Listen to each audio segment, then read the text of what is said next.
Salam, hər vaxtınız xeyir. Siz Laqres podkastı izləyirsiniz. Bu platformada biz qadın gözəlliyi, özünə qayğı, stil və qadının özünü necə təqdim etməsi haqqında açıq və səmimi söhbət edəcəyik. Bugünkü mövzumuz isə stil və qadının imici haqqındadır. Çünki stil sadəcə geyim deyil, insanın xarakterinin, özünə inamının və həyat tərzinin bir hissəsidir. Bu mövzunu daha yaxından danışmaq üçün bu gün bizim qonağımız stilist və fashion bloger Vəfa Paşazadədir. Vəfa, xoş gəlmisiniz. Çox sağ olun, təşəkkür edirəm Fərdə xanım. Salamlayıram sizləri və təşəkkürümü bildirirəm bu sahədə sırf məni seçdiyinizə görə. Hazırsınızsa suallarımıza keçid edək. Hər zamanki kimi hazıram. Vəfa, stilist olmağa necə qərar verdiniz? Bu sizin uşaqlıq arzunuz idi, yoxsa bir yaşda artıq kəşf etdiniz və həyat sizi bu sahəyə gətirdi? Belə deyim də, ümumiyyətlə uşaqlıqdan bəri anam məni çox gözəl geyindirirdi. Hər bir detala fikir verirdi. Yadımdadır o vaxtı indiki kimi, yəni o qədər seçim yox idi. İndi maşallah o qədər butiklar, geyim mağazaları var. O vaxtı belə bir seçimlərimiz yox idi. Baby shoplar var idi. Onlardan başlayırdı geyinməyə, dərziyə gedirdi və həmişə mənim ətək məsəl üçün mənə tikirdi. Həmin materialdan mənə həmişə saç rezinləri tikirdi ki, bir rəngdə olsunlar və o istər-istəməz, yəni uşaqlıqdan zövqümü formalaşdırdı. Və mən artıq, yəni bunu uşaqlıqdan öyrənə gəlib bir yaşa çatmışam. Universitetdə mən bu arada diplomatam, Bakı Slavyan Universitetini bitirmişəm. Tamam başqa, yəni sahədə, bəli, aid olmayan sahədə təhsil almışam. Polyak dili üzrə. Universitetdə oxuyan zaman artıq yoldaşımla bir yerdə idik, yəni görüşürdük və o vaxt deyirdim ki, mən xaricə köçmək istəyirəm. Sırf professional shopper olmaq üçün. O vaxt yəni mən müxtəlif saytları, Amerika, yəni xarici saytlara baxırdım. Yəni fashion industriyada nələr baş verir, müxtəlif pakazlara baxırdım və bilirdim ki, belə bir yəni peşə var.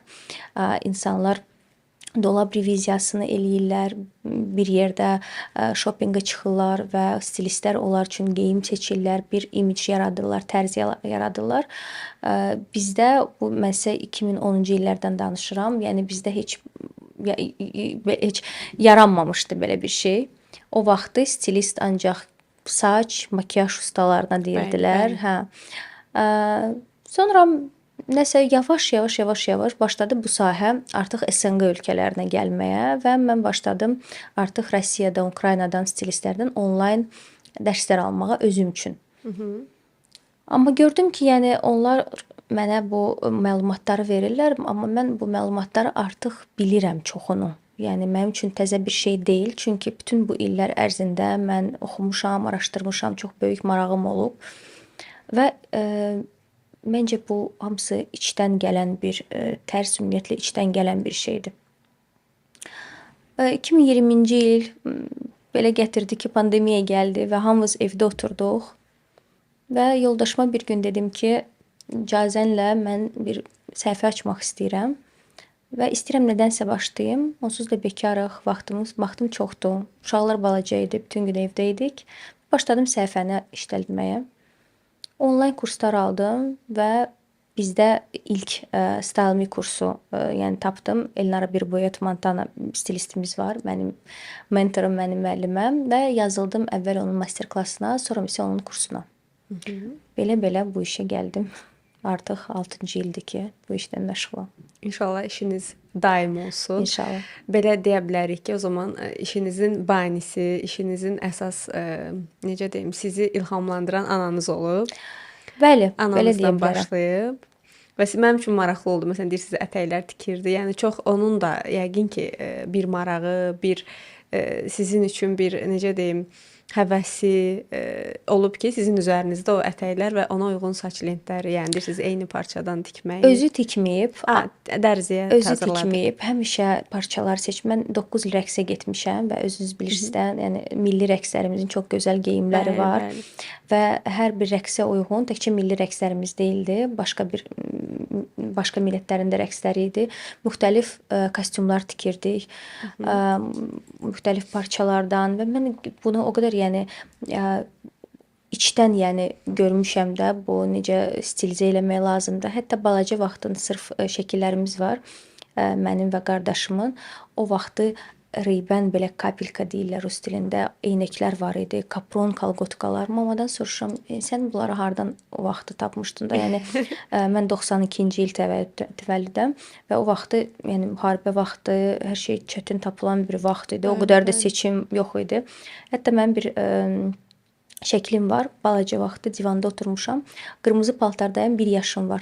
Və deyirdi, mən qırmızı rezin tapa bilmirdim. Ayaqqabı üçün şnurokları bağlayırdım. Sənin saçları var, şnuroklar ki, qırmızı rəngdə olsun. Yəni necə maraqlı. Hə, doğrudan da yəni deyirlər ki, uşağın zövqünü uşaqlıqdan formalaşdırmaq lazımdır. Bu doğrudur.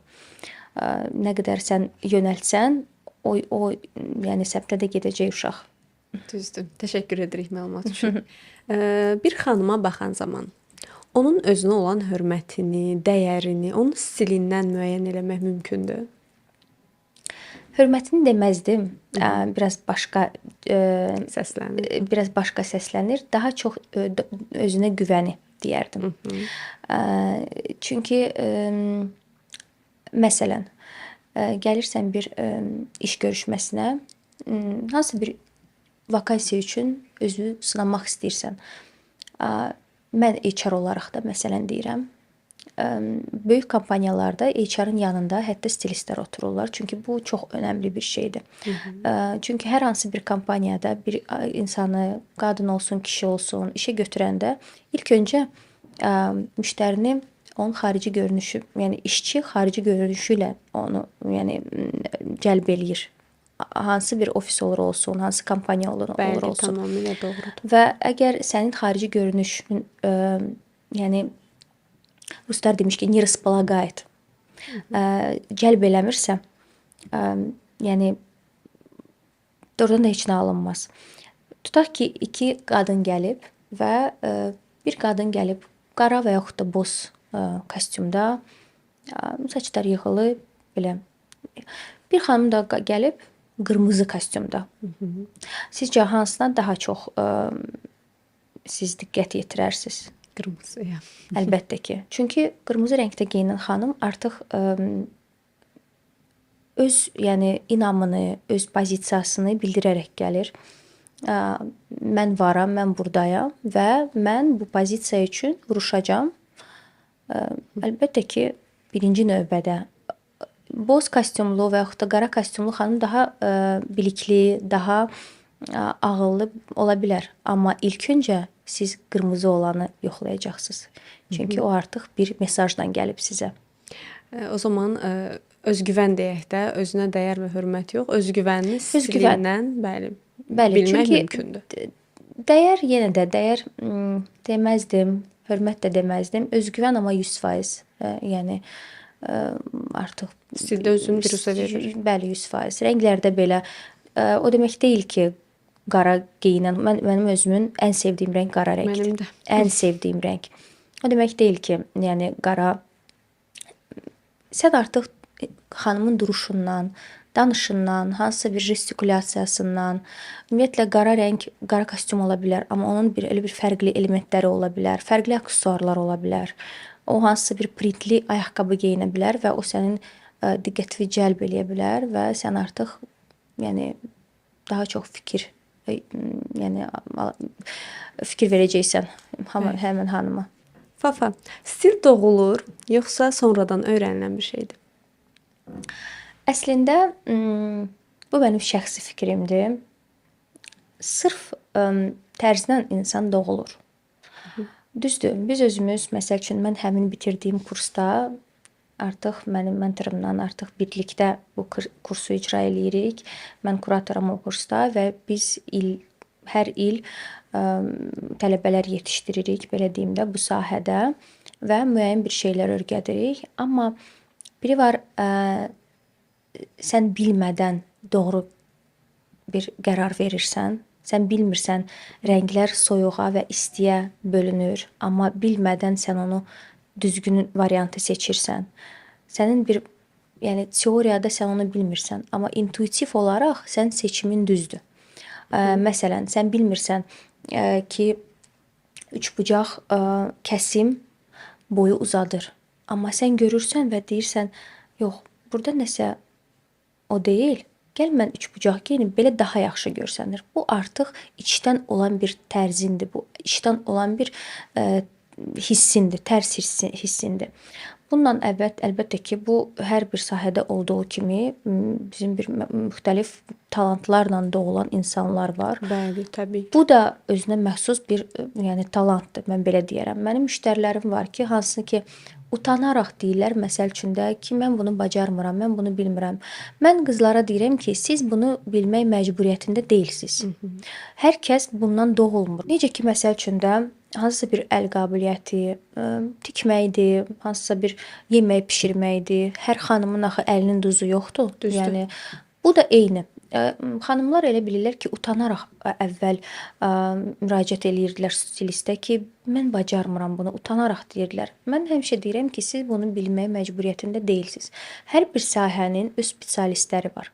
Yəni necə ki biz məsəl üçün hamımız saçımıza rəng qoya bilərik evdə. Bəli. Dırnağımızı düzəldə bilərik. Məsəl üçün qaşımızı, gözümüzü düzəldə bilərik, amma gedirik salona və gedirik daha səndən yaxşı bunu edən, yəni ustalara, bu işin peşəkarlarına müraciət eləyirik. Elə də bu işdir. Yəni stilist işinə çox belə arada belə skeptik yanaşırlar. Ələxüsusda bizim daha orta və ortadan da daha belə deyim də yaşlı insanlar özünü geyinə bilmirsən ki, nəyə görə müraciət eləyirsən? Yox, siz belə deyim də belə pis çıxmasın, qudurğusuz ona görə harınlanmısınız artıq stilistlərə. Hamı elə bilirdi ki, stilist mütləq gərək sən müğənni olasan və yaxud da sən aktrisa olasan ki, sən stilistlə işləyəsən. Əslində hər bir işin mütəxəssisinə stilist lazımdır. Kim ki müştərilərlə çalışır, kim ki hansı bir mitinqlara gedir, ekran önündədir, müştərilərlə işləyir, hər gün hansısa bir insanlarla ünsiyyətdə olur. Bu sənin vizit kartıçkandır. Sənin imicin sənin vizit kartıçkandır. Və sən necə görünürsənsə, insanlara elə enerji verirsən. Əgər sən özünə inamın yoxdur, öz güvənin yoxdur. Qadın nədən enerji alır? Güzgüdə gördüyü mənzərədən enerji alır. Əgər özünü bəyənirsə, başqaları da onu bəyənəcək. Bir insan ki özünü bəyənmir, o necə müştəri ilə işləyə bilər? Necə müştərini razı sala bilər, əgər özünü razı sala bilmirsə? Bu çox önəmli bir şeydir. Ona görə inşallah ki bu stereotiplər artıq yavaş-yavaş silinir. İnşallah. Bizim peşəmiz daha önə çıxır. Belə. Mən də bir məlumat əlavə etmək istəyirəm ki, deyirsiniz hər bir sahənin, hər bir peşənin öz peşəkarı var və o doğulur, stil doğulur. Bəli. Həmçinin də başqa sahələrin də peşəkarları məncə uşaqlıqdan gələn bir şeydir. Biz də mərkəzə həmişə əməkdaş seçən zaman Lagreys artıq 3 ildir fəaliyyət göstərir və demək olar ki, yüzlərlə biz işçi seçmişik ki, ən yaxşısı olsun və masajistlərdən gedir söhbət. Həqiqətən masaj işi bilib, lakin əlinin heç bir şəfası olmayan, şəfa deyim də qoyun. Şəfası olmayan xanımlar var, lakin çox savadlıdır. Və yaxud da başqa bir sahəni bitirib, sonra masajı öyrənib. İndi hal-hazırda bizdə çalışan əməkdaşları nəzərdə tuturam. Yəni onların etdiyi elə bir enerji transplantasiya olur ki, pasiyentlə masajist arasında. Yəni bunu ancaq yaşayan bilə bilər. Və bu zaman mən deyirəm ki, əməkdaşımızın adını da çəkəcəm. Deyirəm ki, Leyla xanım, siz bu şəfacısınız. Yəni bu sizdə istedaddır. Bunu öyrənməmisiniz, qazanmamısınız. Bu bürclərdən də çox asılıdır. Mən ümumiyyətlə astrologiyaya çox inanan insanam və maraqlanan insanam. Mən özüm əqrəb bürcüyəm. Çox gözəl. Və əqrəblərin öz əllərində belə biotoklar var və hiss edirlər, hansı sənin yerin zəif yerini hiss eləyirlər. Çox intuisiyalı. İntuisiyadır, həm də zəif yerini hiss eləyirlər. Prosta bəzi belə deyim də, bu əqrəb nümayəndələri pis yönə, sənin zəif yerini bilib ora vururlar. Amma yaxşı insanlar da var aralarında, Bəli. hansı ki daha çox şəfa yəni istəyirlər. Məsəl üçün mən bir peşəkar seçəndə mən həmişə intuitiv seçirəm. Mənə o insanın enerji yaxın gəlir, yoxsa yox. İnsan istəyir 100 dənə diplom asıla bilər otaqda. Bəli. Amma onun enerjisi mənimlə toqquşmursa, mən ondan enerji almıramsa, rahat özümü hiss eləyə bilmirəmsə, nə gərək bu diplomlara? Bəli. Və biotoklardan çox, yəni doğrudan da mən masajı çox sevən bir insan olaraq ümumiyyətlə deyirəm ki, həmişə biz insanlar həmişə bütün günü beynimizi və bədənimizi əziyyətə, naqruzkaya salan insanlarıq da. Bəli. Və ayda bir dəfə heç olmasa biz bədənimizə çox sağ ol deməliyik. Yəni doğrudan da hərənin öz yolu var bu çox sağ ol demək üsulu. Kimsə gedir təbiətə dincəlir, kimsə hamama gedir daha çox. Məsəl üçün mən masajı seçirəm. Çünki bu mənim üçün, yəni mənim bədənimə çox sağ ol deməkdir. Sən mənə xidmət göstərirsən, mən də sənə heç olmasa ayda bir dəfə belə deyim də sənə çox sağ ol deyirəm ki, sən ayaq üstə dururam hər gün, yəni məni daşıyırsan o tərəfə, bu tərəfə. Çox önəmli bir şeydir. Tərzə baxanda isə düzdür. Bununla da olurlar. Amma belə deyim də, ruslarda bir söz var, nasмотренность. Örgənə baxa-baxa örgənmək olar, amma sən illər praktikan olmalıdır. Sən illər də sən baxmalısan jurnallara, pakazlara, hansısa bir foto çəkilişlərə. Ən yaxşı yolu pakazlardır. Hansısa bir fashion, yəni mühüm moda evlərinin pakazlarıdır. Baxa-baxa öyrənirsən, müştərilərlə işləyə-işləyə öyrənirsən. Düzdür, müştərilərlə işləmək istəmirsənsə özünə görə. İndi şükür Allaha platformalar var, Instagram var, Pinterest var. Pinterest özü baxırsan, eləmə, yəni özündən kəşf eləmə. Kopya elə. Heç olmasa kopya eləyə-eləyə sən özün artıq biləcəksən hardadır sənin səhvlərin. Təşəkkür edirik. Sizcə bir stilist olaraq bahalı geyinmək ilə zövqlü geyinmək arasındakı fərq nədir? Belə deyim, tərzli geyinmək bahalı geyinmək demək deyil. Çünki tərz hansısa bir ucuz geyimlərdən də ola bilər. Xarici blogerlərə baxırsan, düzdür, bizdə o qədər də o inkişaf eləməyib, amma gedirlər second handlərə, hansısa bir başqa geyimlərlə, ikinci əl geyimlərlə o qədər tərzli bir şeylər yaradırlar, vintaj şeylər seçirlər.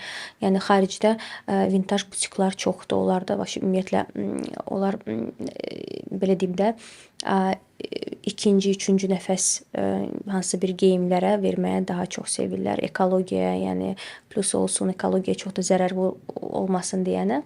Bizdə o qədər də inkişaf eləməyib, amma məncə illərlə bu dəyişəcək.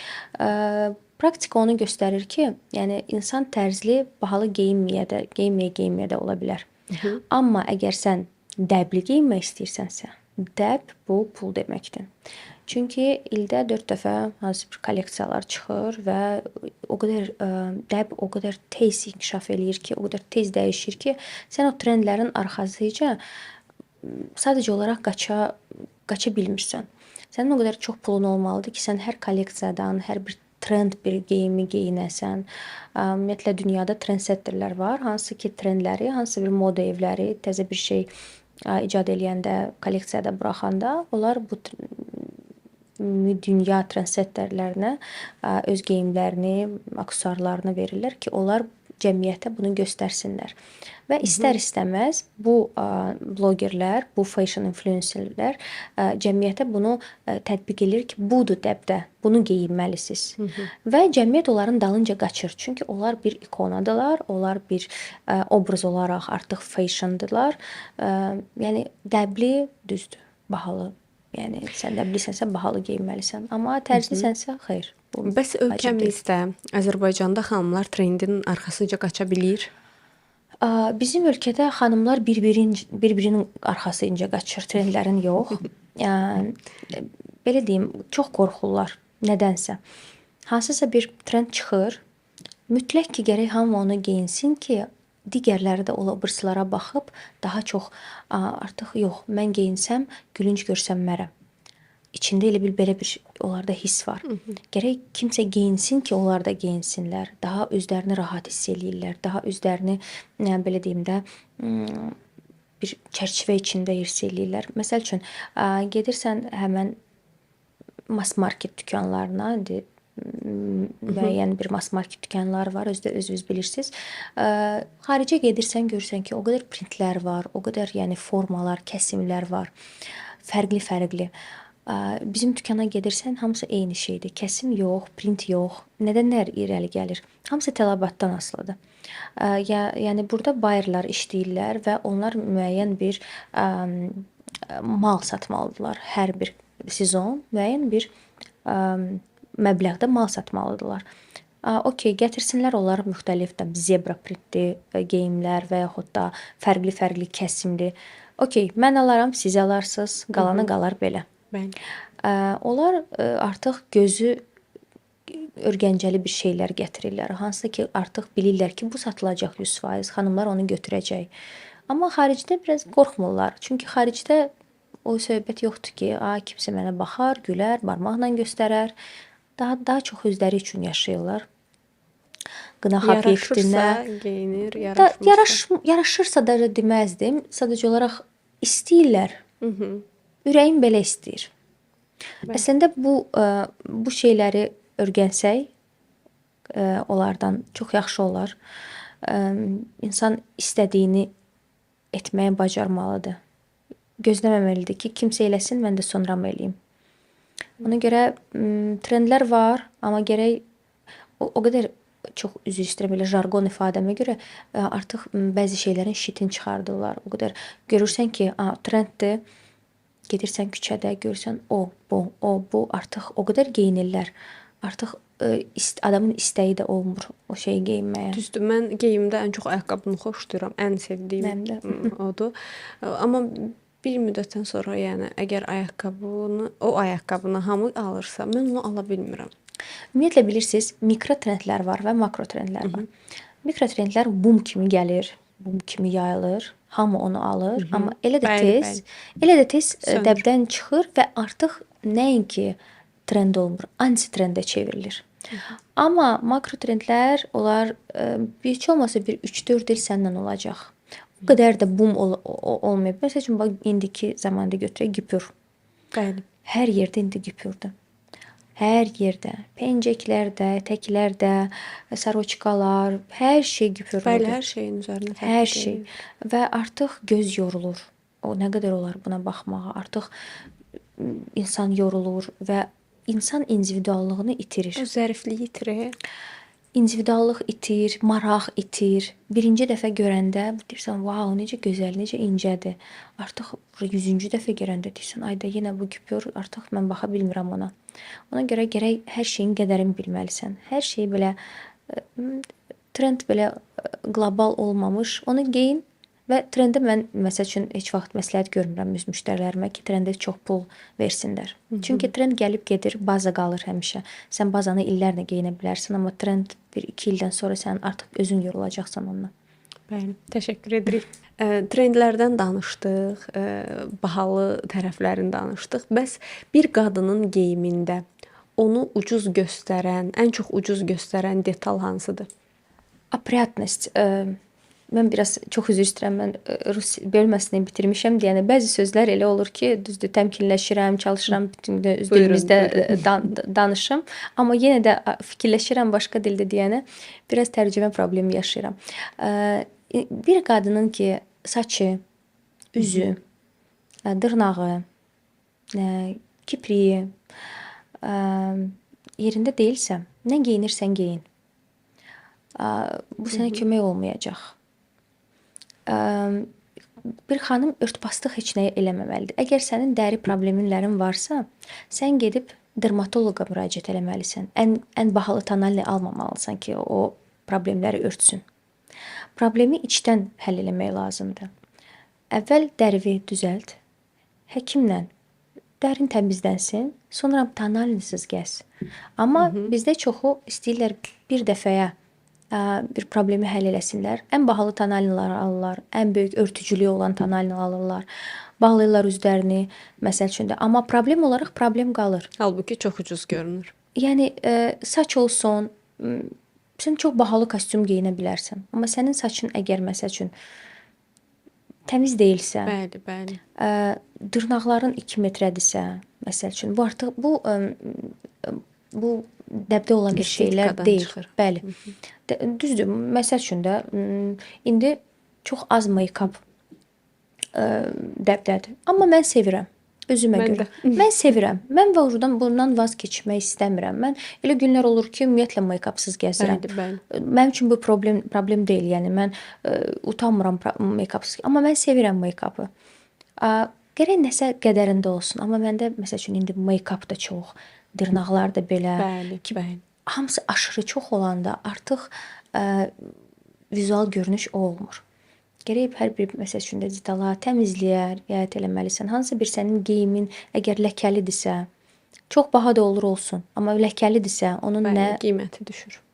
ona görə Balansı saxlamaq lazımdır. estetik tərəfi düşünmək lazımdır. Belə hallarla rastlaşmısınız ki, heç xanım geyini həqiqətən çox gözəldir, amma özünü gözəl hiss eləmir. Belə bir ironiya var. Ümumiyyətlə Bakının yox, dünyanın ən gözəl və şarmlı xanımları ən özünə güvənsiz xanımlar olur. Nədənsə. Bunu bilmirdim. Mən artıq neçə illərdir xanımlarla işləyirəm. Baxırsan xanıma, yəni face-updır da üzü, ümumiyyətlə elə bir filtr yapışdırıblar üzünə. O qədər gözəl, o qədər baxırsan qıraqdan elə bilirsən ki, çox belə həddindən artıq özündən razı. Amma içinə baxanda baxırsan ki, bu sadəcə olaraq maskadır. Защитная reaksiya. Məncə bu da hansısa bir ola bilsin travmalardan, ola bilsin bilmirəm. Deyirlər gözəl xanımın və xoşbəxtliyin arasında heç bir əlaqə yoxdur. Belə deyirlər, belə bir söz var. Çox özünə güvənsiz xanımlar olur və çalışırıq ki, və bu gözəl geyim altında, makiyaj altında, belə şıq görünüş altında həmişə gizlənirlər. Həmişə onlara deyirəm ki, siz o qədər gözəlsiniz. Hamı sizin kimi olmaq istəyir, amma siz özünüzü bəyənmirsiniz. Doğrudan da yəni bu belədir. Tam əksi də olur. O qədər yəni baxırsan ki, hər bir normal bir haldır. Xanımın artıq çəkisi var. Məsələn, kimsə onun yerində olsa dərd eləyər özünə ki, mən gərək arıqlayım. Baxırsan ki, çox özünə güvənli xanımdır. Bəli, mən də Mən tanıyıram. özümü belə sevirəm. Və o doğrudan da ətrafını buna inandırır. Və doğrudan da hamı deyir, nə var ki burada? Belə də əladır. Bəli, artıq adi görünür. Bəli, sən nə qədər çox öz minusların haqqında ətrafında danışacaqsan, o qədər də insanlar deyəcək, doğrudan nə qədər deyəcəksən ki, mənim burnum belədir, burnum belədir, burnum belədir. Cəmaət deyəcək, doğrudan burnum belədir. Mən heç fikir vermirdim. Düzdür. Ona görə heç vaxt bizim minuslarımızı ancaq biz özümüz görürük. Ümumiyyətlə deyirlər ki, biz güzgüyə baxanda biz qıraqdan cəmaət bizə belə gözlə baxmır. Biz hər bir şeyin detalına varırıq, hər bir dəyişikliyin. Amma qıraqdan bizi görürlər çox gözəl, çox belə heç minuslarımızı heç görmürlər də. Gərək biraz bu doğrudan da yəni stilin və psixologiyanın arasında çox sıx bir əlaqə var, çox sıx. Yəni doğrudan da əgər bir xanımın psixoloji bir hansı bir problemləri, durumları varsa, mütləq ki, xarici görünüşünə vurur və əksinə. Deyirlər ki, əgər bir xanımın psixoloji durumuna nəzər etmək istəyirsənsə, onun saçlarına baxmalısan. Əgər onun çox uzun və natural rəngdə saçları var, deməli çox sakit xanımdır. Əgər xanım karadirsə, deməli nəsə baş verib ki, o reska götürüb saçlarını kəsib və yaxud da tez-tez saç rəngin dəyişən xanımlar hansısa bir depressiyaya düşür. Mən məsəl üçün mən hansısa bir nəsə nastroyeniyam olmayanda, depressiv hallar olanda mən mütləq gedib ya saç düzümünü dəyişirəm, ya rəngimi dəyişirəm. Nəsə bir dəyişiklik eləmək istəyirəm. Yəni bu Yəni bilmirəm nədən asılıdır, amma belədir.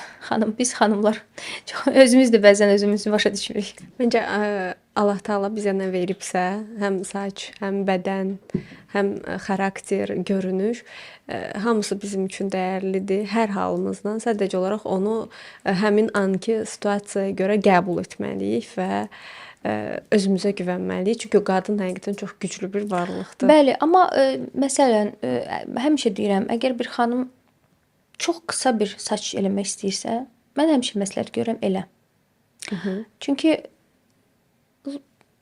daha yaxşıdır nə eləyib peşman olasan, nəinki eləmir. Fikrin qalsın. Hə, Eləmisiniz heç çox qısa. çox. Belə saçım olub, belə. 2 il gəzmişəm belə. Doğrudan. Heç vaxt elə saçım olmayıb.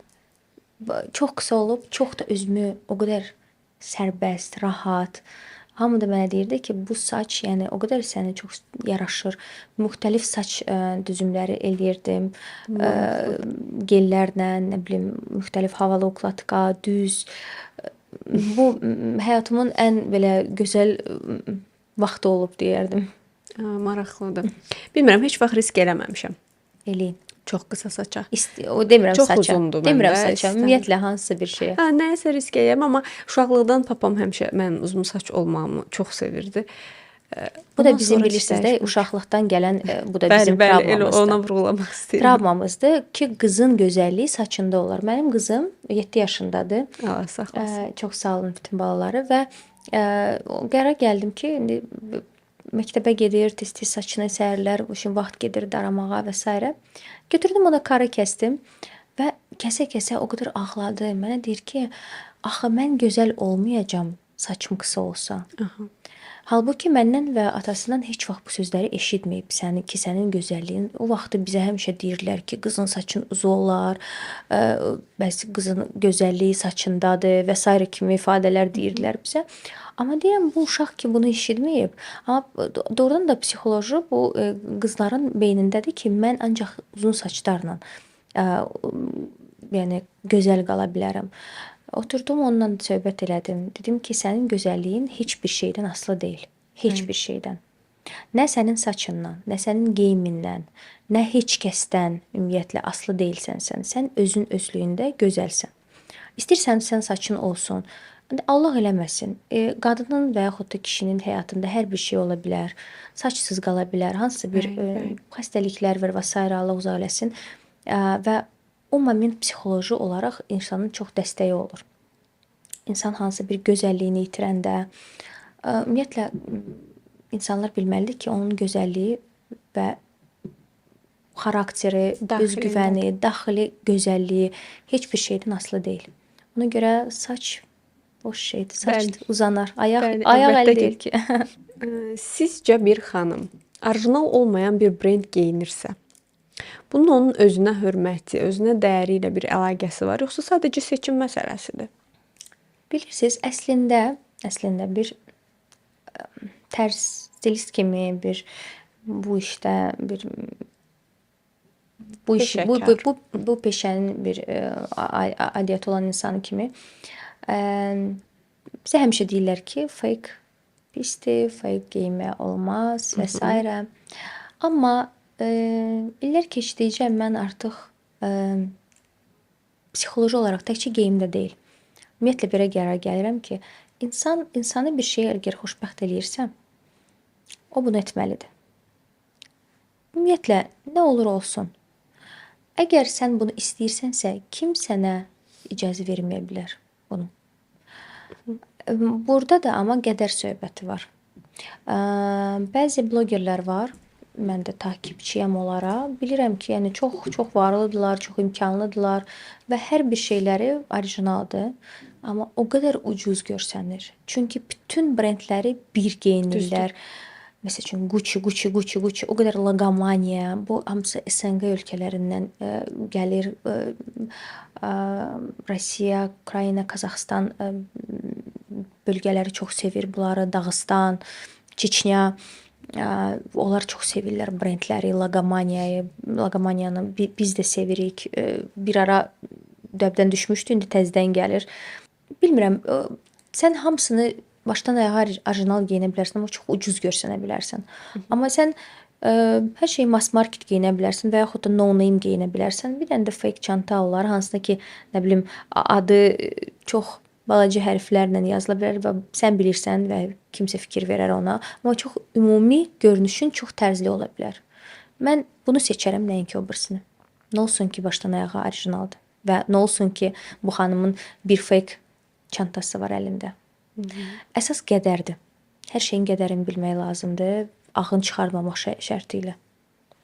Bəs bir sual vermək istəyirəm ki, məşhurlardan ən çox indi Türkiyədə Serenay Sarıkaya bəlkə tanıyarsınız.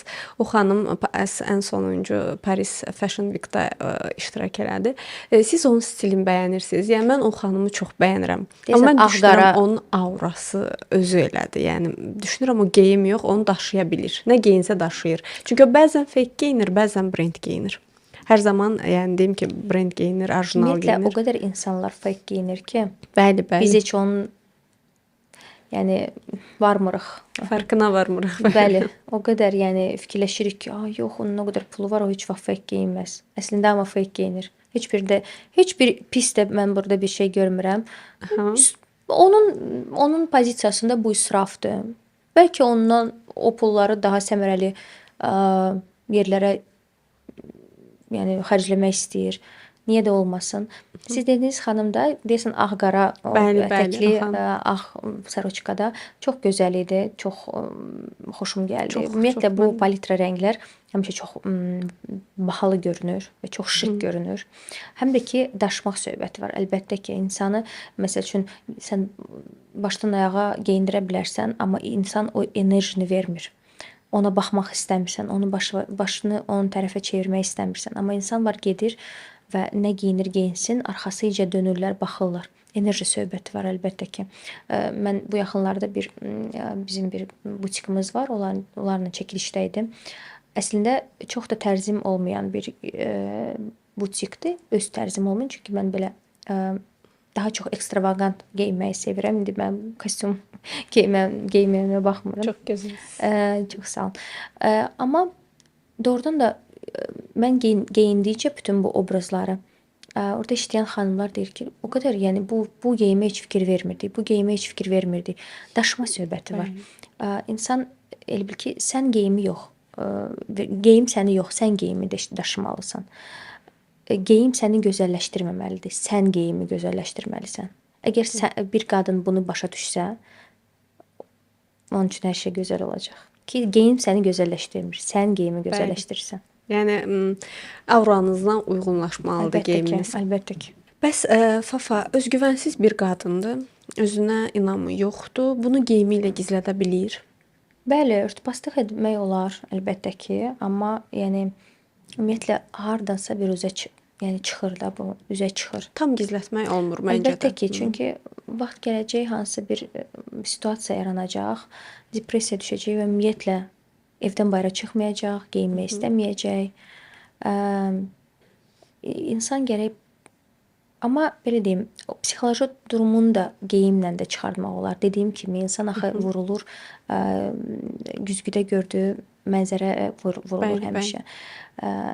Əvvəl o situasiyanı gərək aydınlaşdırasan, nəyə görə sən bu psixoloji duruma düşmüsən və sonra artıq geyimdən bir taraz yaratmalısan, yəni balans yaratmalısan. İkisi bir-birinə çox uyumlu olmalıdır. Bəzi xanımlar məsəl üçün doğuşdan sonra kilo alır və illərdir bu kilodan azad ola bilmir və azad ola bilməyəndə mənə görürəm ki, yazırlar mənə və deyirlər ki, arıqlayım, mən sizə müraciət edəcəm. Arıqlayım və baxıram belə yuxarı ki, artıq 3 ildir mənə yazır. 3 ildə arıqlaya bilmir xanım. Bəlkə də kilosu daha çoxalıb. Amma o vaxtında müraciət eləsəydi, vaxtında öz kilosuna uyğun, gözəl geyinməyə başlasaydı, bəlkə də arıqlayardı. Ona daha çox stimul verərdi gözəl görsənməyə, daha çox kompliment alardı və istəyərdi ki, mən kompliment alıram, gəl daha da gözəl olum, daha da gözəl olum. Amma o gedir eyni viddə 3 il, 4 il bundan öncə aldığı bir cins şalvarda gəlir və futbolkada, sviterdə və xanımlar keçir, gözəl xanımlar bilirsiniz də bizim ölkədə maşallah bütün xanımlar gözəldir. Bəli. Keçirlər və sən özünü onların yanında çox belə pis hiss eləyirsən, həm də ki doğuşdan sonrakı depressiyalar, hamısı uşaq balaca Bəli, bəli. ağlayır, evdən bayıra çıxa Çətin bir bilmirsən. dövrdür. Çətin bir dövrdür. Hər bir xanım ondan keçir və daha çox bu bataqlıqda sən batırsan. Gərək vaxtında mənə bir dəfə bir neçə il bundan qabaq bir zəng gəldi telefonuma. Bir kişi zəng elədi. Dedi ki, salam, bəs mən sizə müraciət eləmək istəyirdim. Dedim, çox üzr istəyirəm, mən bəylərlə işləmirəm, yalnız xanımlarla. Dedi, yox, mən öz xanımıma görə zəng eləmişəm. O qədər məni çox sevindirdi bu zəng ki, doğrudan da bizim ölkədə belə kişilər də var ki, mənim xanımım deyir, bir iki ildir doğub və özünə baxmır. İstəyirəm onu sevindirim, istəyirəm tərzini dəyişsin, təzə geyimlər alsın. Nə qədər lazımdır, getsin, şopinq eləsin. O qədər mənə doğrudan da müsbət aura bağışladı. Getdi, işlədi o xanımla. Yəni ən azı yoldaşının onun haqqında belə düşünməsi o xanım üçün artıq bəsdir. Bəli, bəli. Yəni doğrudan da mən hər bir xanımı o xanımın yerinə qoyuram. Doğrudan da hamımız sevinərdik buna. Ki sənin yoldaşın səni fikirləşir, səni görür ki, sən artıq yəni bu rutin içində boğulursan. Sənin üçün bir addım atır. Əlbəttə ki, bu çox vacib bir şeydir həqiqətən. Ona görə xanımlara deyirəm, heç bir şeyi gözləməyin, heç bir ideal vaxtı gözləməyin. Ümumiyyətcə gözəllik anlayışı köklü yarıqlıqla deyil. Biz də xanımlarla işləyirik və orada həqiqətən mən kök xanımlar tanıyıram ki, yəni başdan ayağa sadəcə onu seyr etmək istəyirsən. 100%. O qədər auralı, danışıq qabiliyyəti, etika, estetika, hər şey öz yerində arıqlamaq da lazım deyil. Bəli, bəli. Yəni bəlkə də arıqlasa itirəcək o aura. Şarbon itirəcək əlbəttə ki. Ümumiyyətlə insan özünü hansı kiloda xoşbəxt hiss eləyirsə, o kiloda qalmalıdır. Ay sənə deyirlər, oy sənə kök daha çox yaraşır, sənə arıq daha çox yaraşır. İnsan özü bilər ona nə yaradı. Yaraşa bilər. İnsanın öz daxili hissiyatından çox şey vacibdir. Mən əgər özümü xoşbəxt 50 kiloda hiss eləyirəmsə, olsun 50 kilo. 60-dırsa olsun 60 kilo. Ona görə heç bir ideal momenti gözləməyin. İdeal moment onsuz da yoxdur. Hər dəfə nəsə çıxır, hər dəfə nəsə olur, müharibə, o, bu, pullar heç vaxt çatmır, ideal görkəm heç vaxt olmur, nəsə bunu düzəldirsən o gedir, onu düzəldirsən bu gedir. Ona görə botoks vurursan bu lazımdır, bunu lazımdır, bunu eləyirsən o lazımdır. Ona görə bu kruqvarotdur. Ona görə həmişə insan xanım ələxsus gərək özünə vaxt ayıra bilsin. Bəli, mütləq bir yerdən başlamaq lazımdır. Hər hansısa bir brend markadan geyim aldığımız zaman o brendin görünməyinə önəm verilməlidir, yoxsa görünməməyinə? Mən ümumiyyətlə loqoları sevmirəm. Ümumiyyətlə nə loqo olur olsun, nə bahalı loqo olur olsun, mənim üçün biraz belə ucuz vibe verir. Amma bu mənim fikrimdir. Yəni və əgər məni bir mütəxəssis kimi harasa çağırırlarsa, mənim məsləhətimi soruşurlarsa, əlbəttə ki, mən öz yəni məsləhətimi verirəm. Amma yəni insan var sevir. Okeydir. Yəni yenə də özünə buraxıram, amma çalışıram bu futbolkalardır, loqolarla, çantalardır. Məsəl üçün Louis Vuitton brendini çox sevirlər. Çox da bahalı brenddir. Həddindən artıq ən lüks brendlərdən biridir. Amma mən də sevirəm, amma bəzi çantaları var, hansı ki bilirsiniz də hamısı belə loqolu.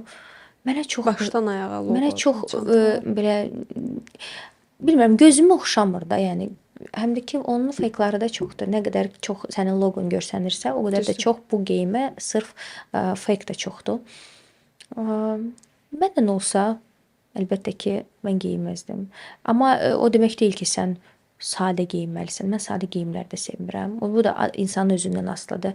Mən məsəl üçün xanımlarla işləməyə başlayanda həmişə xanımların məqsədini soruşuram. Elə xanım var ki, məsəl üçün deyir, mən istəyirəm hansısa bir cəmiyyətə və yaxud da hansı bir kompaniyaya gələndə, hansı bir insan arasına çıxmaq, hamı mənə baxsın. Cəlb eləmək istəyirəm. Bütün yəni Amma elə xanımlar ki, hansı ki deyir ki, mən sadəcə olaraq tərzimi dəyişmək istəyirəm, amma mən sevmirəm mənə çox baxsınlar. Sadə və şıq. Hə, mən bu insanın özündən asılıdır. Elə xanımlar var, ancaq nude palitrada, ağ-qara palitrada geyinir. Elə xanımlar var ki, ümumiyyətlə qara heç nəyi yoxdur qarderobda, ancaq əlalvan rənglər geyinir. Bu artıq iç dünyasından asılıdır insanın və iç dünyandan yəni irəli gələn bir məsələdir. İnsana necə xoşdur? Xanımları nəyə görə geyindirirsiniz? Bədən quruluşuna görə, üz cizgilərinə, saç rənginə, yoxsa məsələn nəyə əsasən? Yoxsa məqsədinə? Məsələn, ola bilər ki, mən deyirəm ki, mən çox istəyirəm ki, hara girdim diqqət çəkim, amma fakt ki, görürsüz ki, o mənə yaraşmır. Bunu nəyə əsasən təyin edirsiniz? Yox, baxın, indi diqqət çəkim fərqli şeylərlə diqqət çəkmək olar. Elə var ki, sən başdan ayağa qara geyinə bilərsən, amma onsuz da diqqət çəkməlisən. Kəsim, kostyumun kəsimi fərqli ola bilər. Parçası fərqli ola bilər, aksesuarlar fərqli ola bilər. Sırf şıq qara kostyum ola bilər, amma gözəl aksesuarlar ola bilər. Məsəl üçün fuksiya rəngdə və yaxud da zebra, bizim gözəl zebramız printli ayaqqabı ola bilər və təsəvvür eləyin ki, siz oturursunuz qara kostyumda və sizin ayağınızda zebra ayaqqabılar. Hamı da oturub, yəni əlbəttə ki, cəlb eləyirsiniz. Əlbəttə ki, cəlb eləyirsiniz. Amma yaxşı mənada cəlb eləmək lazımdır. Çünki bəziləri cəlb eləyirlər, amma yaxşı mənada cəlb eləmirlər. Amma baxırlar, yəni ki, bu nədir, nə geyinib. Ən əvvəl, yəni məqsəd bilirik, məqsəd soruşuram. Və qarderobda problem nədir? İnsanı nə qane eləmir? Fərqli bir cavablar alıram. Bəzi xanımlar deyir ki, ömür boyu işləmişəm, indi isə ev xanımıyam. Qarderobum da hamısı saroçkadan və pencəklərdən ibarətdir və bilmirəm artıq mağazinə gedib ömür boyu mən ofisdə işləmişəm deyənə bilmirəm nə cinslər seçim, bilmirəm nə cins seçirəm, çox sadə görünürəm. Elə xanımlar var ki, əksinə həmişə evdə oturub, indi isə işə çıxırlar və bilmirlər nədən başlasınlar. Düzdür. Elə xanımlar var ki, dekretdə idilər 3 il və deyir 3 il evdə idim və bilmirəm artıq trendlər gəldi, getdi. Mən deyir artıq belə başlarını itirmiş oldular. Bəli, mən deyir o hayda deyildim. Tamam başqa haydaydım. İndi bilmirəm hansı qutdan yapışım, nə edeyim, nədən başlayım. Çox belə populyar bir cavabdır ki, hansı ki deyirlər, mən geyinirəm, alıram, amma o deyil. Bilmirəm nə edeyim o paltarlarla, bir-birlərinə kombinləşdirə bilmirəm, qalır. Geyim çoxdur, amma açıram dolabı, heç nə tapmıram geyinməyə. Elə eyni mayka ilə cinsi götürüb geyinib çıxıram. Çox fərqlidir cavablar və artıq o cavablara əsasən mən artıq başlayıram işimi. Əlbəttə ki, bədən quruluşuna görə, birinci bədən quruluşuna görə. Sonra isə insanın öz enerjisinə görə. Əgər mən həmişə deyirəm, mənim üçün bir neçə dənə obraz göstərin. Hansı ki, siz deyirsiniz ki, bax bu 100%'lıq mənli idi. Mən belə geyinərdim. Baxırsan ki, sənin göstərdiyin tam ayrıdır. Dolabındakı tam ayrı bir adamdır. Mən deyirəm ki, axı bununla bunun əlaqəsi yox. Bu illərdir yığılmış bir dolabdır. 20 yaşdan, məsəl üçün də 40 yaşa qədər geyimlər alırdı. Mən 20 yaşında, mən 30 yaşımda və mən 40 yaşımda artıq başqa insanlarıq axı. Bizim əhatəmiz dəyişir, bizim fikirlərimiz dəyişir, xarakterimiz dəyişir, dünyaya baxışımız dəyişir və dəyişdikcə sənin tərzin də dəyişir. Məsəl üçün mən 30 yaşı artıq keçəndən sonra daha çox belə qadınsal, daha çox belə bilmirəm nədən asılıdır. Biraz daha çox belə geyinməyi sevirəm. Qabaqlar tərzim başqa idi. Dəyişir, bu normal bir şeydir. Biz dəyişdikcə bizim dolabımız da dəyişməlidir. Ona görə illərlə geyim saxlamaq düzgün deyil. Hər dəfə reviziya eləyib dəyişmək lazımdır. Bir qadının ancaq görünüşünü dəyişərək, geyim tərzini dəyişərək həyatına dəyişiklik gətirə bilərikmi? Mütləq. Bayaq dediyim kimi, insan, qadın ələxüsus baxır özünə, özünü sevir və translyasiya edir bunu cəmiyyətə. Mən özümü sevirəm, mən artıq başqayam və siz məndən başqa cür rəftar eləməlisiniz. Siz mənə başqa cür baxmalısınız, mən artıq həmən xanım deyiləm. Və ətrafı da dəyişir, ona baxışları da dəyişir, işdəki pozisiyası da dəyişir. Bəzi xanımlar var idi ki, məndən işləyirdi, hansı bir pozisiyada işləyirdilər və deyirdilər məsələn, qabaqlar deyir mənə yazırdılar, başqa stildə geyinirdi, çox belə sadə. Zəng edib deyirdilər ki, sabah gələ bilərsən və yaxud da bu gün axşam gələ bilərsən. Fotoqraf idi. Və indi isə mənə yığırlar, deyirlər, gələn həftə nə vaxt boş vaxtınız var? Bu nədən irəli gəlir? O nə biliyini artırıb və yaxud da nə, heç nə dəyişməyib. Həmən insan olaraq qalıb. Sadəcə olaraq onun görünüşü dəyişib və insanlar artıq onun görünüşünə görə sənə qiymət verirlər. Artıq sənə deyə bilməzlər ki, axşam gəl və yaxud da sabah gəl. Artıq sənə başqa cür rəftar eləyirlər. Deyirlər, nə vaxtın olar? Artıq səni sayırlar, səndən məsləhətləşirlər. Çox vacib bir şeydir. Bəs qarşı tərəfin fikirləri necədir? Kişilər qadınları stilinə görə necə dəyərləndirirlər?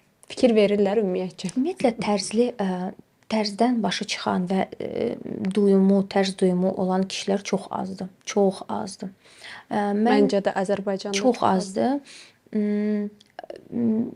Amma özümdən deyə bilmərəm belə. Çünki mənim yoldaşım həmişə ki adamdan soruşuram. Yoldaşımdan soruşuram, bir də müəllimimdən soruşa bilərəm ki, necədir. Amma bilirəm ki, yoldaşım məni tanıyır yaxşı. O mənə doğrusunu, yəni deyəcək. Amma bəzi xanımlar var ki, gedirik məsəl üçün şopinqa və gəlirlər axşam, yoldaşdan göstərirlər öz paltarlarını və yoldaşı əlbəttə ki, deyir ki, o yox, bu nədir, o nədir, bu nədir. Deyirəm, göstərməyin. Yəni onsuz da siz, yəni sizin yaxşı bir reaksiya almaq faiziniz 1-2%-dir.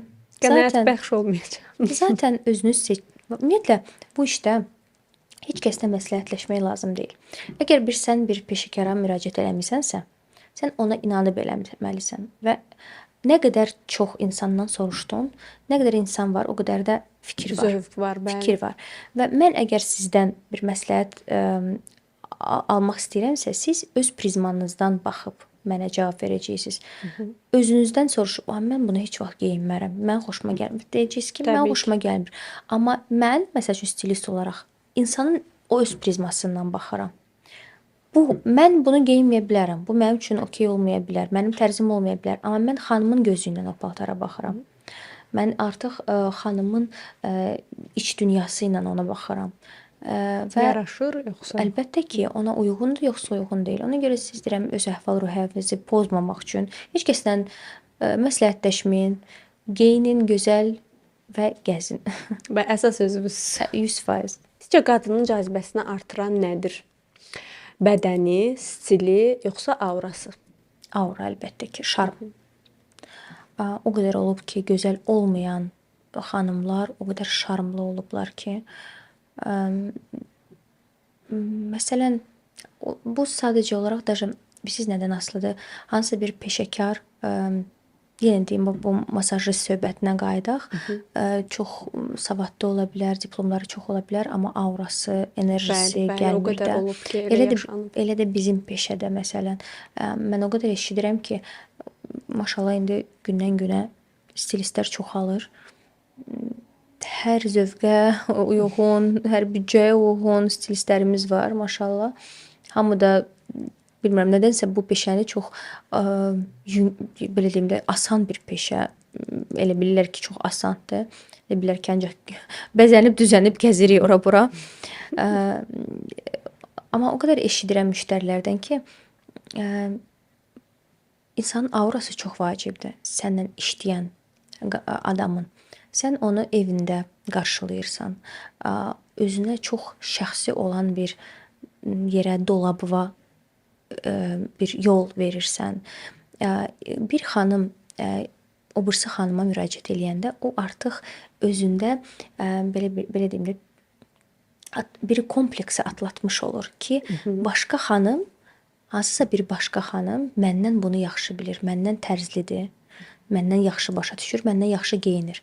Bir xanım üçün bunu başa düşməyi, dərk eləmək artıq bir nəticədir. hər xanım bunu özünə götürməz. Və Düzdür, haqlısınız. və mən həmişə məsəl üçün dolab reviziyasına gələndə çox sadə geyinirəm. Cins, mayka. Çünki bilirəm ki, insan bir xanım mənə qapını açanda çox güman ki, o ev paltarında olacaq. Makiyajsız, saç düzümsüz və mənim belə gəlib şık vəziyyətdə onun yanında durmağı bu artıq Qarşı tərəf incidə bilər. incitmək da olmasa qapana bilər. Bəli. Psixoloji olaraq mənə qapana bilər və mənə çox da açıq olmaya bilər. Mən gəlirəm həm belə otururam onun qabağında və belə çalışıram maksimal dərəcədə çox sadə geyinim gəlim. Eləcə də məsəl üçün mən bağçada özüm dərs deyirəm artıq neçə illər.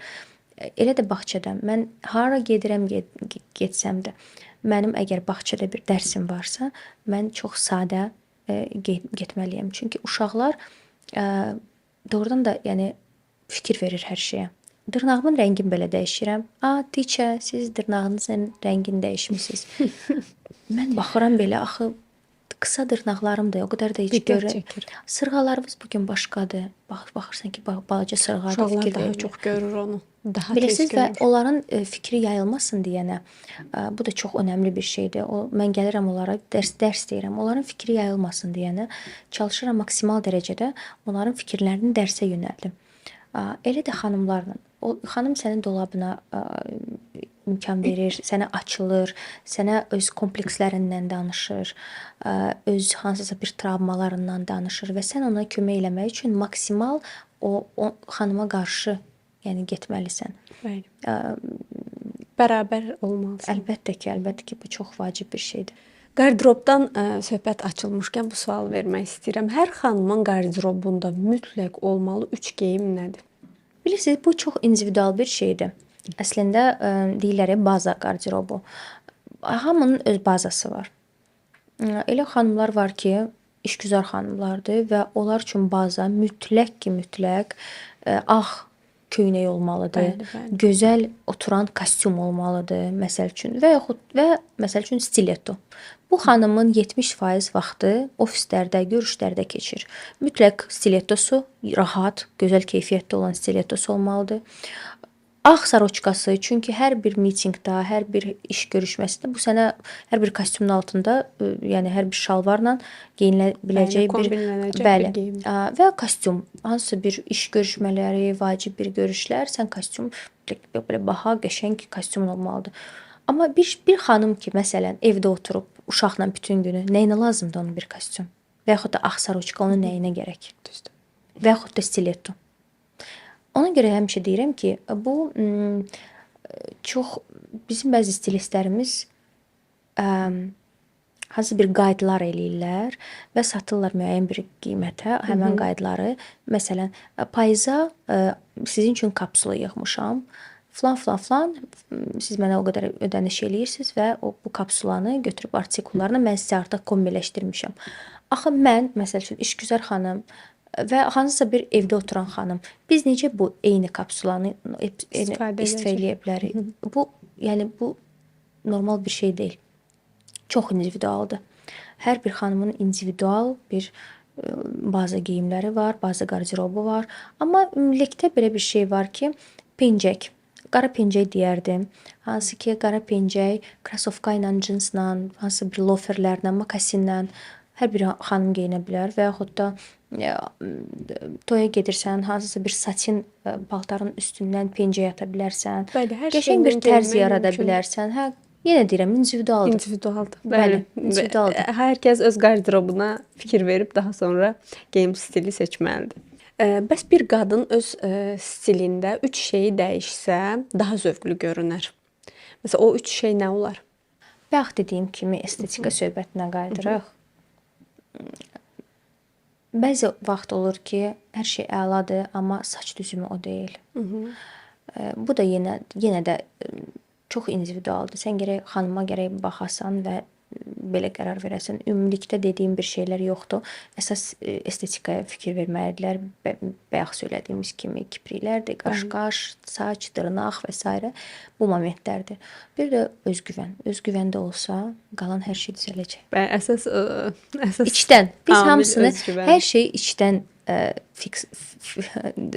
düzəltmək lazımdır. Qalan axı bu qalan şeylər bu artıq sonradan gəlmə bir məsələlərdir. Məsələn, mən açıq olanda, mən 3 il bundan öncə açıq idim. Sonra öz istəyimlə bağlanmışam və çox xoşbəxtəm. Çox da yaraşır bu arada. Üçün. Təşəkkür edirəm. Əvvəllər mənim olmazsa olmazım qırmızı pomada idi. Yəni gündüz olsun, axşam olsun, özümü o qədər yaraşdırırdım ki, çox bəyənirdim. Ancaq indi demək olar ki, mən hicaba keçəndən sonra bəlkə də bir dəfə qırmızı pomada çəkmişəm, yoxsa yox. Və heç cürə yaraşdıra bilmirəm. Özümü çirkin görmürəm. Sanki o çoxdur. Onu etməyim sanki hicabda çox. Mən ən çox ərəb stili, o abaya tərzi geyinirəm də, harasa bir məclisə falan gedəndə ya da sadə donlar və üzərindən pencəklər seçirəm. Amma heç cürə mən o qırmızı pomadanı kombinləyə bilmirəm. Elə bil özgüvənim azalıb. Yoxsa yaraşdırmıram. İçdəki olan sizin abu-hava var ha, içdəki.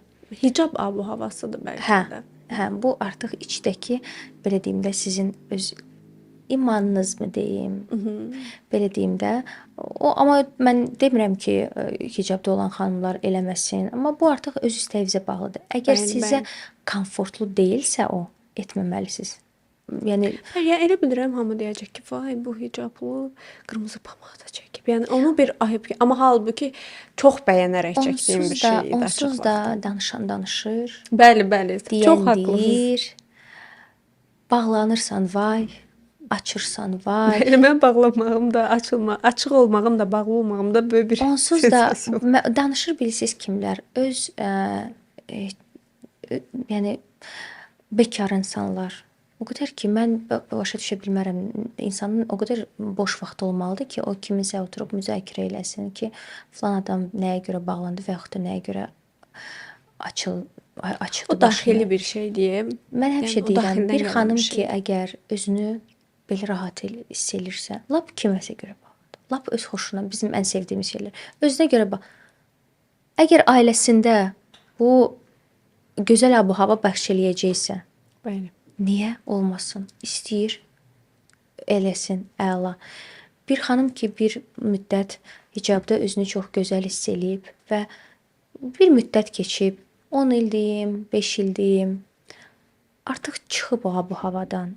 Yenə də hamımız özümüz hər bir günaha, yəni düzdür, cavab verəcəyik. Hər kəs öz günahını daşıyır. Mən həmişə deyirəm, istəməyə bir şey elə etməkdənsə, yəni sevməyə. İnsan nə edirsə gərək sevərək eləsin. Bu işə də bağlıdır, geyimə də bağlıdır, hicaba da bağlıdır, hər şeyə bağlıdır. Ona görə inanın ki, insanın üzündə bu hər şey görünür. O xoşbəxt yoxsa yox. Ona görə gərək heç kəsə fikir verməyəsən. Onsuz da heç bizim millət yox, ümumiyyətlə hamını deyirəm, bütün yəni cəmaət deyirəm, millət deyirəm. Ne uqadiş. Heç kəsi razı sala bilməyəcəksən. Onsuz da 100%-dir. Ona görə qəbul eləməlisən bunu və yaşamalısan. Düşünürəm, nə vaxtsa qırmızı pomada çəkəcəm yenidən. Gözləyəcəm o günü. Siz öz stilinizi necə adlandırırsınız?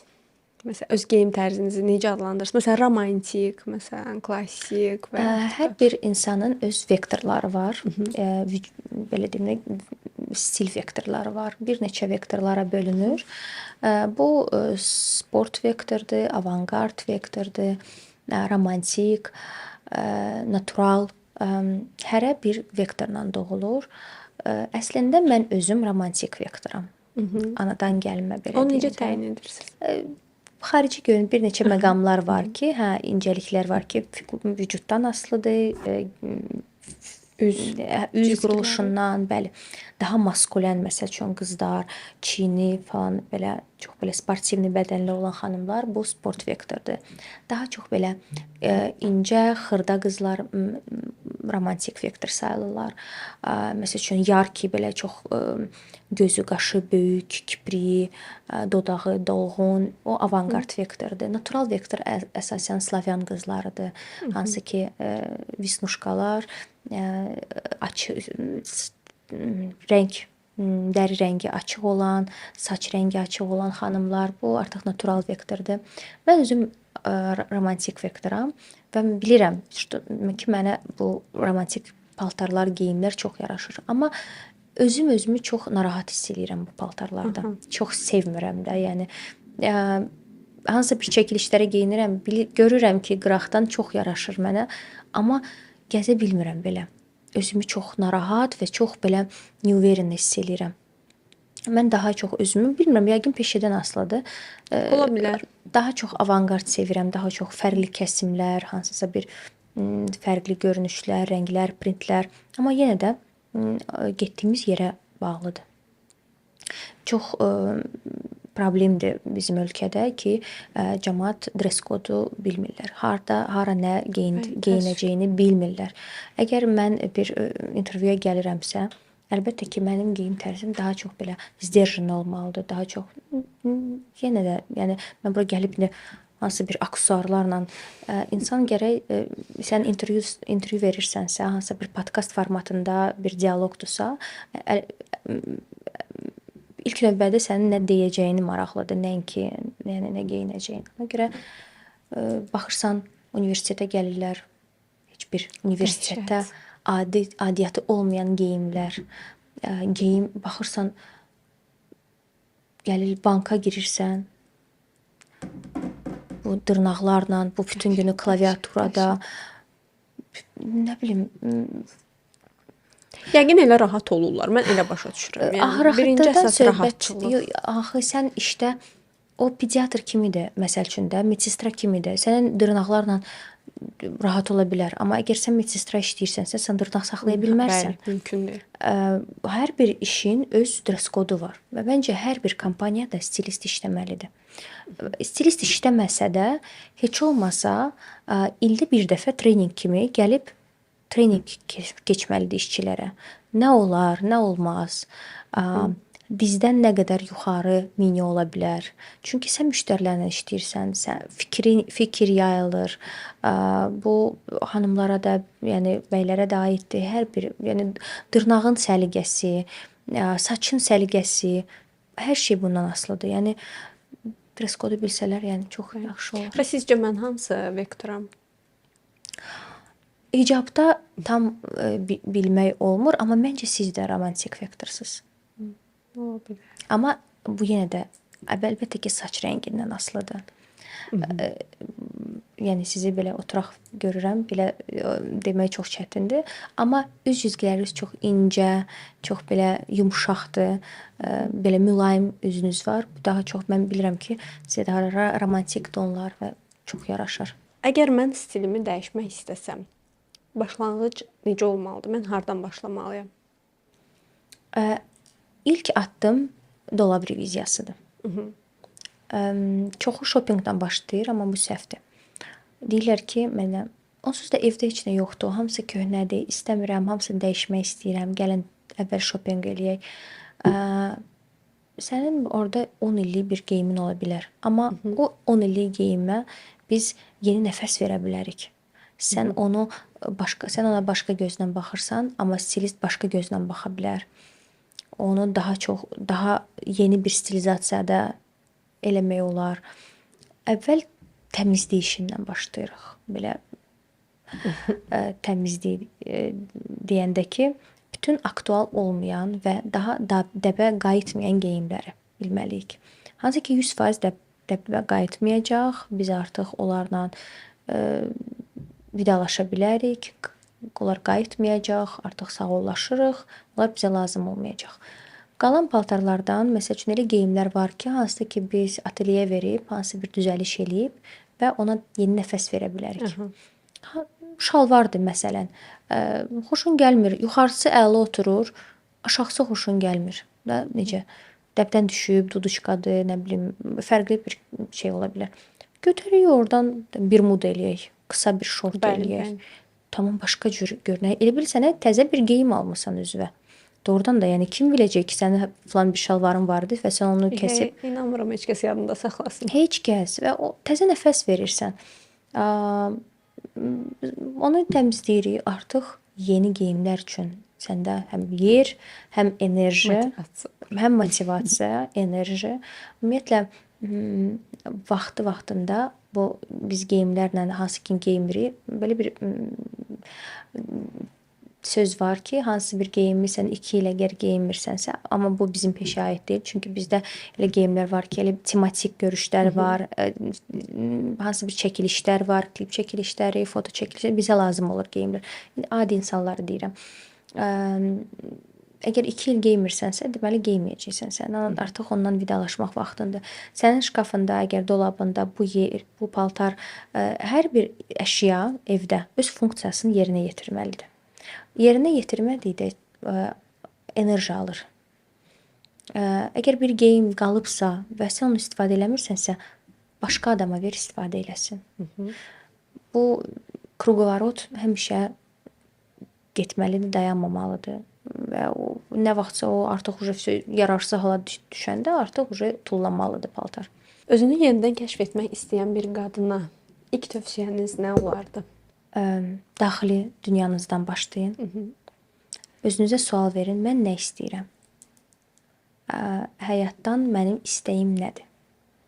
Və artıq dəqiq o suala cavab özünüzə verdikdən sonra artıq addımlara başlamaq vaxtıdır. Sizin təcrübələrinizə əsasən? Yəni işləyə artıq belə görürəm, yəni insan əvvəl hansı bir nöqtəyə gəlir, sonra artıq başqa şeyləri dəyişməyə qərarına gəlir. Fafa, indi oyun tərzində suallar verəcəm sizə və tez cavab verməyinizi xahiş eləyəcəm. Bəli, xeyir və yaxud da seçim bu formada. Seçim, yəni? Yəni qarşı tərəfin seçimidir bu, özü bilər. Okey. Stil doğulur yoxsa öyrənilir? Doğulur. Bahalı geyim bərabərdir yaxşı stil? Xeyr. Trendi izləmək lazımdır. Mütləq. Qara rəng həmişə zövqlü göstərir. Həmişə yox. Sneaker ilə klassik geyim uyğun ola bilər. Ola bilər. İndi hər şey ola bilər. Bəli. Təşəkkürlər. Oyunumuz bitdi. Bir insanın geyimindən onun pula görə geyindiyini görmək mümkündür. Yəni siz kiməsə görə özünü göstərmək üçün onu nəzərdə tutursunuz, yoxsa? Bəzən deyirlər ki, varlı insanlar daha çox sakit brendləri seçirlər. Bunu aydınlaşdırmaq üçün sizə 2 brend adı deyəcəm və siz ikisindən birini seçəcəksiniz. Yəni tez cavab verəcəksiniz, yenə oyun tipli olacaq və bu zaman biləcəyik ki, hansı varlı insanlar daha çox nümayişi sevmir, lakin brend geyinir. Bu da zövqdən asılıdır, amma onu deyim öncədən. Balmain yoxsa Bottega Veneta? Bottega. Gucci yoxsa Hermes? Gucci. Louis Vuitton yoxsa Celine? Celine, mütləq. Dolce Gabbana yoxsa Saint Laurent? Saint Laurent. Versace yoxsa Zero? Zero. Balenciaga yoxsa Prada? Balenciaga. Chanel yoxsa Dior? Dior. Məncə də. Zara yoxsa Massimo Dutti? Zara. Fafa, bu maraqlı söhbət üçün çox təşəkkür edirik. Siz sağ olun. Mənə çox xoş oldu və çox maraqlı idi. Ümid edirik bu söhbətimiz bir çox qadına öz stilini tapmaq və öz dəyərini qorumaq üçün çox faydalı olacaq. Siz La Grace podkastı izlədiniz. Növbəti maraqlı qonaqlar ilə yenidən görüşmək ümidi ilə.